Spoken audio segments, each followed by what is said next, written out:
दुनिया की सबसे बड़ी और पावरफुल आर्मी का डाउनफॉल शुरू हो चुका है। आर्मी रिक्रूटमेंट सेंटर जहां कभी अमेरिकन आर्मी ज्वाइन करने वालों की लाइन लगी होती थी, आज बिल्कुल खाली पड़े हैं। आखिर क्यों? 2022 में अमेरिकन आर्मी ने टारगेट से 15,000 कम फौजी रिक्रूट किए और इस लिहाज से 2022 अमेरिकन मिलिट्री के लिए पिछले 50 सालों में सबसे बुरा साल था। और सिर्फ यही नहीं बल्कि 2010 के बाद हर साल अमेरिकन आर्मी ज्वाइन करने वालों के नंबर्स में 20% कमी हो रही है। दोस्तों, एक ऐसा कंट्री जिसकी दुनिया के हर कंट्री में आर्मी बेसिस हो, दुनिया में होने वाले हर मसले या वार में उसकी आर्मी की इन्वॉल्वमेंट होती हो और जिसको दुनिया की सुपर पावर बनाया ही उसकी आर्मी ने हो, उस कंट्री के लोग उसकी आर्मी क्यों नहीं ज्वाइन करना चाह रहे और आने वाले 5 सालों में इस ट्रेंड का उस कंट्री के ऊपर क्या असर पड़ने वाला है, आज की इस वीडियो में हम ये सब जानेंगे। दोस्तों, ये पाकिस्तान मिलिट्री का एड है।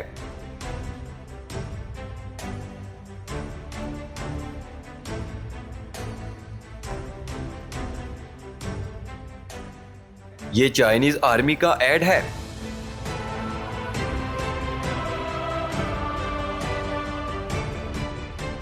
और ये है अमेरिकन आर्मी का एड।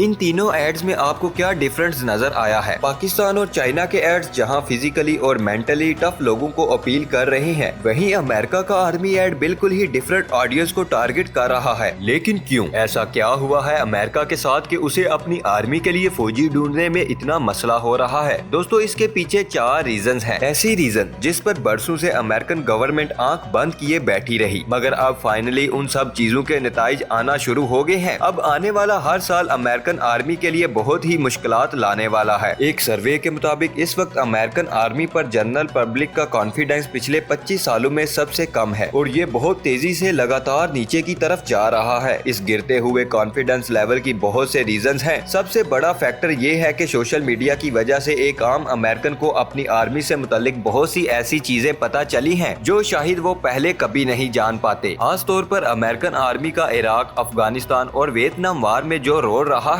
जो कुछ अमेरिकन आर्मी ने इन कंट्रीज में किया और फिर ये वार लड़ने वाले फौजियों ने जब आकर टीवी और सोशल मीडिया पर बताया कि उन्हें क्या क्या करना पड़ता था, तो बहुत से लोगों की आंखें खुल गई। और फिर 2010 में जब जूलियन असांज ने विकीवीक्स पर CIA और अमेरिकन आर्मी के राज से पर्दा उठाया, तो फिर तो हर तरफ हलचल मच गई। दोस्तों, ये इतना सेंसिटिव टॉपिक था कि अमेरिकन आर्मी अपने करतूत छुपाने के लिए हर हद तक गई। 72% अमेरिकन आर्मी की दूसरी कंट्रीज में इन्वॉल्वमेंट के सख्त खिलाफ हैं। 60% अमेरिकन के नजदीक अमेरिकन गवर्नमेंट ये वार्स अपने पॉलिटिकल गेम के लिए करती है और यही वजह है कि यंग अमेरिकन में पैट्रियोटिज्म लगातार गिर रहा है। सिर्फ 18% अमेरिकन यूथ अपने अमेरिकन होने पर फख्र करती है। जब आपको अपने कंट्री से मोहब्बत ही ना हो, जब आपको उस कंट्री का शहरी होने पे गर्व ही ना हो, तो आप उस कंट्री के लिए जान कैसे दे सकते हैं? और इसी चीज का सबूत वो हजारों वीडियोस हैं जिनमें अमेरिकन सोल्जर ये कह रहे हैं उन्होंने आर्मी सिर्फ और सिर्फ पैसे के लिए ज्वाइन की है।